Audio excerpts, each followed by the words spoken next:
ช่องระฆังทองสวัสดีค่ะคลิปนี้มาดูแนวทางมัดรวมฮานอยของเจนุกบารมีมหาเฮงนะคะฉบับนี้เป็นแนวทางประจำวันที่1ตุลาคม2568ค่ะ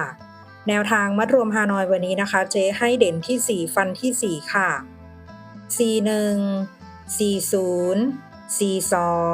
42ตัวเน้น49ชุด3ตัว3 4 5ตัดเล่นตามชอบได้เลยนะคะแนวทางโดยเจนุกบารมีมหาเฮงค่ะแนวทางมีเข้ามีหลุดนะคะถ้าใครเห็นเลขแล้วชอบค่อยตามแต่ถ้าไม่ชอบปล่อยผ่านก่อนได้เลยค่ะฝากกดไลค์กดแชร์กดติดตามพร้อมกดกระดิ่งแจ้งเตือนเพื่อที่จะไม่พลาดคลิปใหม่ๆจากช่องระฆังทองด้วยนะคะขอบพระคุณทุกท่านที่เข้ามารับชมค่ะ